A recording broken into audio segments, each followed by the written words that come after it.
Hi friends, इस छोटे से वीडियो में हम बात करने वाले हैं एसबीआई पीओ का एग्ज़ाम एनालिसिस। राइट कि एसबीआई पीओ का एग्ज़ाम कैसे था। So in this particular video we will talk about the examination that has happened today. तो अगर आप ये 5 दिसंबर के बाद देख रहे हो सो दैट आपको कोई कन्फ्यूजन ना हो, एसबीआई पीओ ये है मेंस। ठीक है, मेंस एग्जाम एनालिसिस जो कि आज के दिन संपन्न हुआ। So friends, very good evening and welcome to IXMB। सबसे पहले बात करेंगे हम रीजनिंग की। अब देखो, क्योंकि मैंने शुरू में बता दिया वीडियो छोटा होगा तो I will keep the video very short, क्योंकि हम एक कवरेज वीडियो भी बना रहे हैं जिसमें हम बताएंगे कि ये जो सारा चीज़ें ना हमने हमारे लाइव क्लास में कवर किया है। देखो, कोर्स वीडियो में कवर्ड तो है, but we will talk about live class जहाँ हमने ये सारा चीज़ कवर कर रखा है। राइट, तो पैरेलल रो बेस्ड पजल का ये थोड़ा सा पजल आया था। इसमें 3 तरीके का पजल के बारे में पता चला है एंड वेरिएबल था यहाँ पे मैन एंड वुमेन। ठीक है, पैरेलल रो बेस्ड आया था जिसमें 5 क्वेश्चन पूछा गया था। इसके बाद वीक बेस्ड पजल आया था जिसमें 2 वीक दिया हुआ था, है ना, 2 वीक दिया हुआ था और 10 पर्सन का नाम दिया हुआ था, आपको इसमें अरेंज करना था। तो इससे आया था टोटल 6 सवाल। कुछ बच्चों ने 5 सवाल बोला तो कुछ बच्चों ने 6 बोला, तो majority of them has set 6, तो मैंने यहाँ पे 6 लिखा।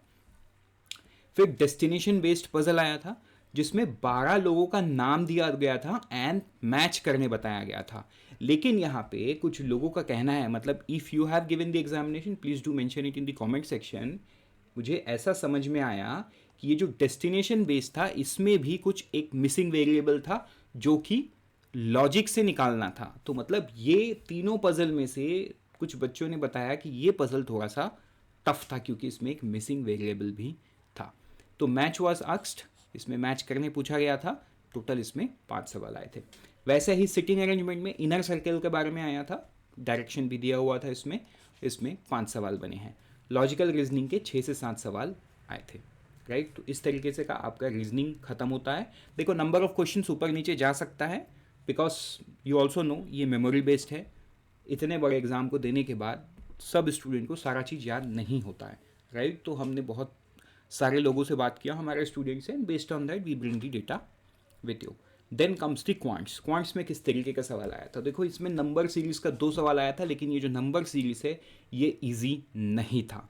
मतलब हर स्टूडेंट ने बताया ये जो नंबर सीरीज है ये बहुत ही कॉम्प्लिकेटेड नंबर सीरीज से सवाल पूछा गया था। ठीक है, क्वाड्रेटिक इक्वेशन बेस्ड, इसमें भी इंटरफेरेंस के बारे में उन्होंने डाल दिया था। तो क्वाड्रेटिक इक्वेशंस का एक सवाल को बच्चों ने बहुत टफ बताया, दूसरा वाज डूएबल। राइट, कैसलेट डीआई के 3 सवाल थे, डीआई ऑन प्रोबेबिलिटी के 2 सवाल थे, एक्सिस बेस्ड डीआई के 2 सवाल थे एंड टीम बेस्ड कैसलेट के 1 से 2 सवाल थे। कुछ बच्चों ने 1 सवाल बोला तो कुछ बच्चों ने 2 सवाल बोला। राइट, तो दिस वाज अबाउट क्वांट्स।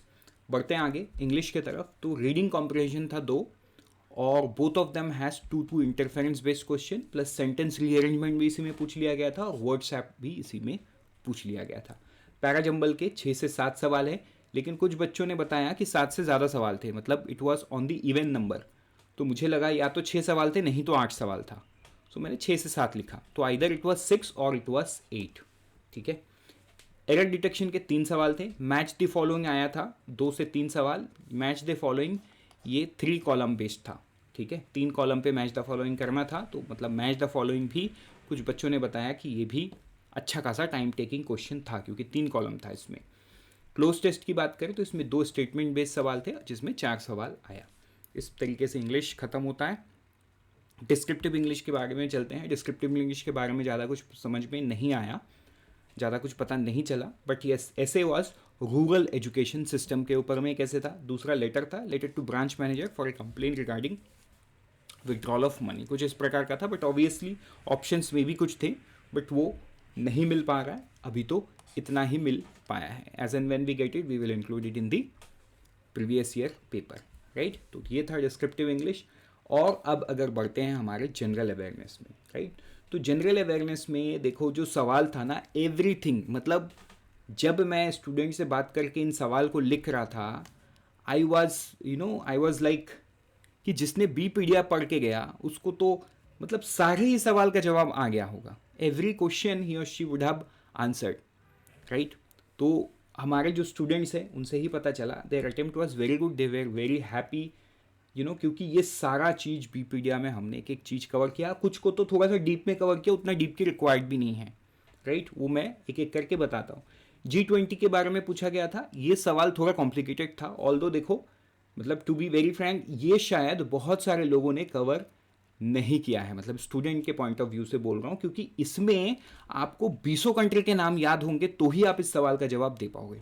उन्होंने पूछा था कि कौन सा कंट्री एशियन रीजन से नहीं है, रीजन एशियन रीजन से नहीं है, तो कुछ बच्चों ने बताया उसका जो आंसर था मलेशिया, ठीक है, बट अभी भी वो हम डिस्कस करके सवाल को क्लियर करेंगे। सवाल एग्जैक्ट में क्या था, एग्जैक्ट में उसका आंसर क्या था ये अभी तक पता नहीं, लेकिन एग्जैक्ट सवाल तो यही था कि G20 is not from the which G20 country is not from the Asian region. तो इसका मतलब आपको एशिया में एटलीस्ट जितने कंट्री हैं वो पता होंगे तो ही आप इसका जवाब दे पाओगे, right. So although it was not from current affairs, ये आप स्टैटिक भी मान सकते हो, लेकिन हमेशा जैसे कि मैं बोलता हूँ स्टैटिक क्वेश्चन तभी बनते हैं जब उसका कुछ ना कुछ करंट अफेयर, एंड G20 तो आपको भी पता है, G20 का पूरा समिट हमारे देश में हुआ कुछ दिन पहले।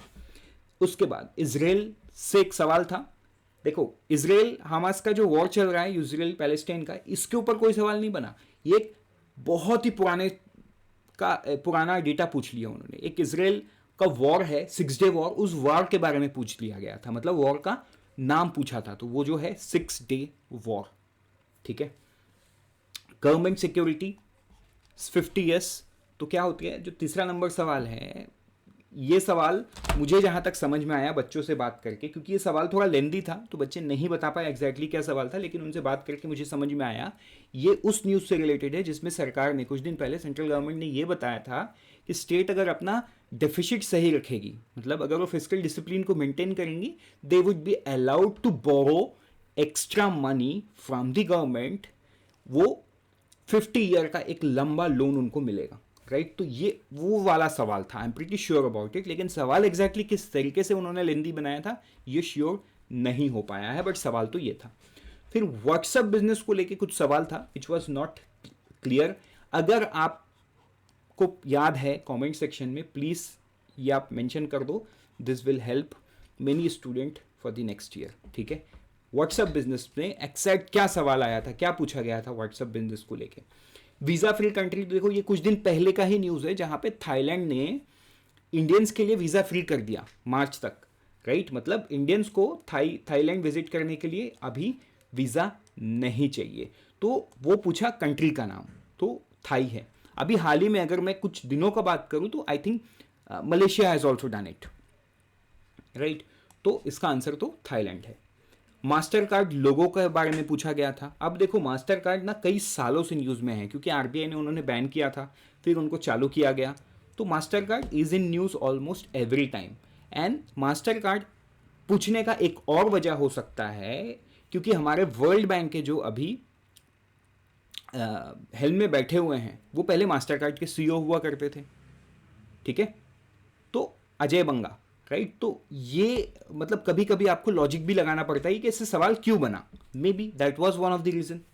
आरबीआई टोकनाइजेशन के बारे में सवाल पूछा गया था। हाँ, अब मैं जो बता रहा था कुछ न्यूज़ हम डीप में डिस्कस किए हैं, जितनी रिक्वायर्ड नहीं थी, one such was RBI tokenization, उतनी ज़रूरत थी नहीं जितना हमने कवर किया, लेकिन सवाल तो ईजी आया, आरबीआई टोकनाइजेशन के ऊपर में सवाल बना था।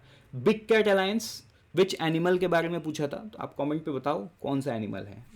आई थिंक ये सबको पता है बिग कैट अलायंस के बारे में, right. Bulk deposit for RRB, ये भी हमने हमारे लाइव क्लास में, थर्सडे वाले लाइव क्लास में बहुत ही डीप में डिस्कस किया था, बल्क डिपॉजिट फॉर आरआरबी। ये जो सवाल है ये भी थोड़ा सा लेंदी सवाल था, बट इसमें अमाउंट के बारे में पूछा गया था, मतलब which make the question pretty much easy, but सवाल तो थोड़ा सा लेंदी था, थोड़ा कंफ्यूजिंग भी था, अगर किसी ने मतलब नहीं पढ़ा होगा। और वो जो स्टेटमेंट है कुछ बच्चों ने बताया कि वो डायरेक्टली आरबीआई के सर्कुलर के लाइन से लिया गया है, मतलब the new statement was not formed. So ये भी एक नया चीज़ देखने को मिला है।